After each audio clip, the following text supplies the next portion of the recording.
Abbiamo il piacere di intervistare lo chef Lino Scarallo, una stella Michelin del ristorante Palazzo Petrucci di Napoli. Chef, innanzitutto desidero ringraziarla per la sua disponibilità e per la sua partecipazione al nostro Ti progetto. ringrazio. Quest'oggi ci piacerebbe ripercorrere un po' le varie tappe e scavare nel suo baule di ricordi legati alla cucina. Chef, qual è il suo cibo della memoria? Allora, di cibo della memoria ci sono tanti. Ho avuto la fortuna di avere dei nonni che sin da piccolini mi portavano con loro a girare per le cantine, che allora erano olio e vini, che cucinavano piatti tradizionali, quindi genovese, ragù, parmigiana, zucchine alla scapece, tutti quei piatti che poi li ho fatti miei e li ho portati nella mia cucina. E quindi tra queste preparazioni, qual è oggi quella che predilige? Diciamo, io amo tanto la melanzana, quindi la parmigiana di melanzane è uno dei piatti che preferisco. E c'è qualche ricordo in particolare legato a una di queste pietanze tipiche? Guarda, i ricordi sono tanti, soprattutto il profumo del pomodoro fresco, perché la vera parmigiana di melanzana si fa in estate quando è di stagione, con i pomodorini freschi, quindi quel profumo che era o in casa o quando andavi al ristorante che sentivi questo profumo del pomodoro e del basilico, che sono poi profumi della nostra terra. E c'è qualche episodio, qualche aneddoto che ricorda legato alle sue prime esperienze in cucina? Sì, l'episodio divertente e particolare è quando ero ancora a scuola, noi facevamo una lezione sulle uova, tra cui preparammo le omelette. Io, finita la lezione, tornai a casa e avevo voglia di far assaggiare alla mia famiglia l'omelette, quindi avevo questa frenesia di far assaggiare le uova. Ho insistito con mia mamma che non li voleva, io l'ho fatti lo stesso. A un certo punto, per le omelette c'è un movimento particolare dove si batte la padella per far girare l'omelette. Nella foga di farlo presto ho dato un colpo secco e ho perso l'omelette dalla padella e l'ho ritrovato attaccato sulla parete della cucina, quindi una cosa molto divertente.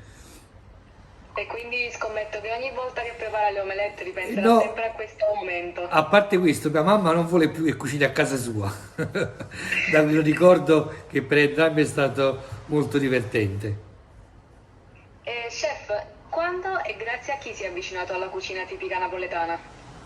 Come dicevo prima, grazie ai miei nonni, grazie alla mia famiglia, per noi la tavola è sempre stato un momento un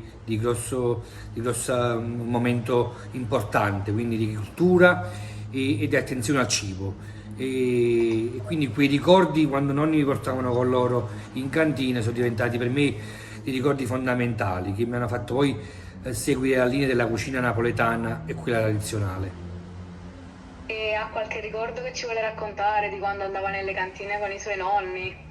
Guarda, di solito era ogni lunedì che noi andavamo a mangiare in cantina perché mio nonno mi veniva a prendere a scuola, io andavo ancora alle elementari, mi veniva a prendere a scuola e raggiungevamo i posti anche in periferia con il pullman, quindi e c'era quell'attesa di arrivare perché aspettavamo veramente con ansia di sederci a tavola e degustare la parmigiana, il fritto di calamari, di gamberi, le alici fritte, proprio quei piatti del ricordo della tradizione. Quanto è importante per lei trasmettere e diffondere la dieta mediterranea attraverso la sua cucina? Per me è fondamentale eh, trasmettere la dieta mediterranea che da anni ne fa la padrona in tutto il mondo, che come diciamo spesso non è solo il discorso legato al cibo, ma anche a uno stile di vita che è importante. Io da sempre nella mia cucina ho dato largo spazio alle verdure, agli ortaggi, al pesce azzurro, all'olio extravergine. Io non sono uno che si concede il burro o panna, quindi per me il grasso in cucina è solo quello di olio extravergine vegetale, quindi una cucina legata fortemente alle verdure e soprattutto al discorso della stagionalità. Per me la stagionalità in un menù è fondamentale, quindi avere prodotti esclusivamente di stagione per me è la priorità. E quindi, chef, lei con quale frequenza cambia il menù al ristorante in base alla stagionalità?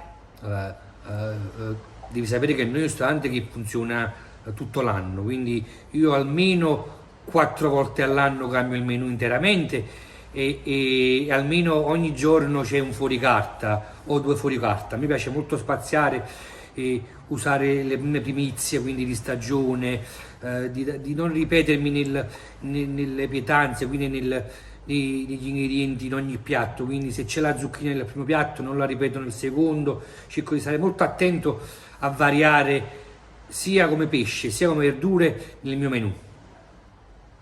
E quindi, analizzando l'insieme di ingredienti che vengono proposti nelle varie stagioni, a quali lei si sente più affine? Allora, io amo molto la primavera come stagione perché è quella che dà poi diciamo, l'inizio a una nuova vita di nuove materie prime con fave, piselli, le taccole, gli agretti che sono quei sapori vegetali abbastanza decisi e che poi mi portano sempre al ricordo della mia infanzia con sbucciare con mia nonna i piselli, quindi c'è un ricordo e c'è l'attenzione all'ingrediente. E qual è il connubio di ingredienti del territorio che lei ritiene più significativo nella sua cucina? Io ho un piatto che ormai segna sempre sul mio menù, è la mozzarella e gamberi, quindi questo connubio tra latticini e crostacei. La mia cucina è fatta un pochettino spesso e volentieri di incontro tra terra e tra il mare, quindi c'è spesso nel mio menù questo connubio e sodalizio tra il mare e la terra. E quindi, sulla scia di questo connubio, ha mai provato a rielaborarlo proponendolo con altri ingredienti?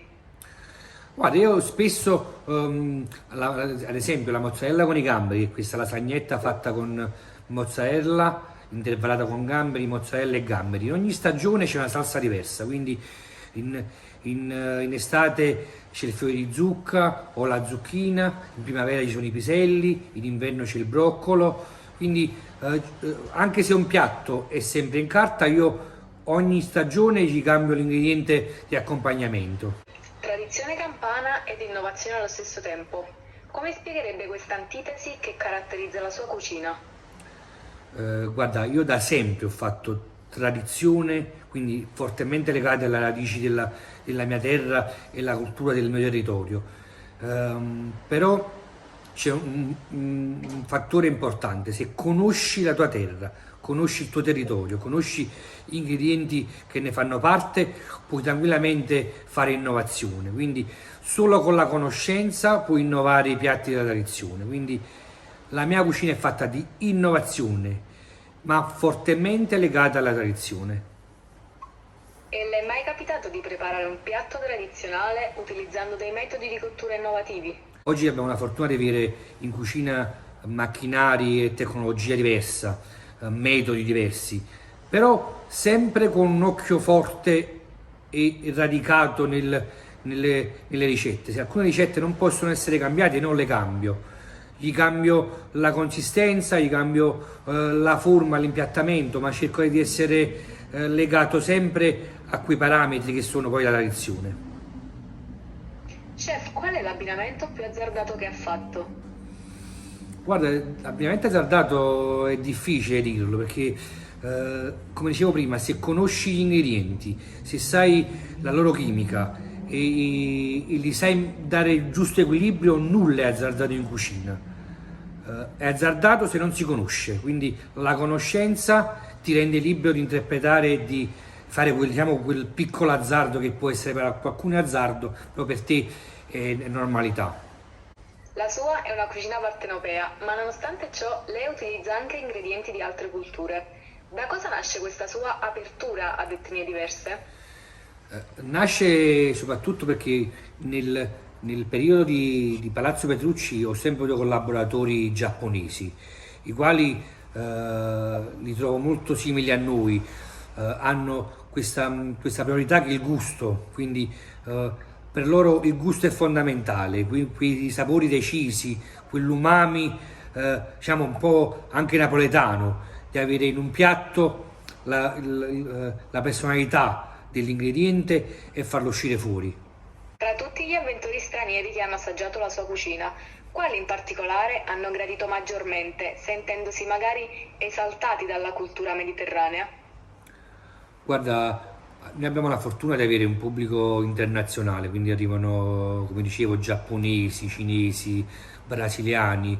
Abbiamo un pubblico il quale spesso e volentieri si affida a me, quindi lascia carta bianca a me in cucina.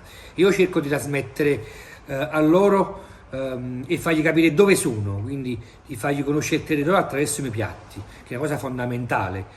Fare un piatto che sia fuori, slegato dalla mia cultura, diventa come se dirlo a Parigi, a New York, a Mosca o a Dubai. Io cerco di far capire che seduto al mio ristorante che si trova in Campania, quindi trasmettere attraverso gli ingredienti, attraverso la preparazione di alcuni piatti, quello che è la nostra cultura. E lei con la cultura giapponese, quindi, ha trovato qualche similitudine con la dieta mediterranea e con la cultura mediterranea? Sì, loro hanno questa grossa attenzione nella cottura delle verdure, del pesce, che è un po' simile alla nostra, che va a richiamare poi la cucina tradizionale partenopea e la dieta mediterranea. Quindi queste cotture delle verdure ancora belle coriacee, al dente, la cottura del pesce alla brace, quindi tutto quello che nella dieta mediterranea lo simboleggia un pochettino, no? E quindi, se dovesse dare una definizione di dieta mediterranea, quale sarebbe? Io penso che sia una dieta semplice, una dieta sana, che si può fare dovunque e ovunque. L'importante è che si rispettino gli ingredienti. Una dieta fatta di materie prime che possono sembrare povere, ma sono ricche di tante cose sane e nutrienti. Quindi le verdure, il pesce azzurro, quindi tutti gli omega 3, tutti quei grassi buoni che il pesce può dare. E quindi, a suo parere, qual è l'ingrediente principe della dieta mediterranea? L'olio, i pomodori. Noi abbiamo la fortuna di vivere in una regione dove ci sono tante varietà di pomodori, quindi anche i pomodori che li puoi mangiare in inverno, per dire il pomodoro del piennolo, dove si conservano questi grossi grappoli di pomodoro che vengono usati in inverno quando il pomodoro non c'è. Quindi abbiamo la possibilità di mangiare il pomodoro fresco, ma mangiarlo in inverno. Quindi questa è una cosa, penso che sia quasi unica nel mondo. E siamo dei fortunati ad essere nati in una regione dove questa possibilità ci è data sempre.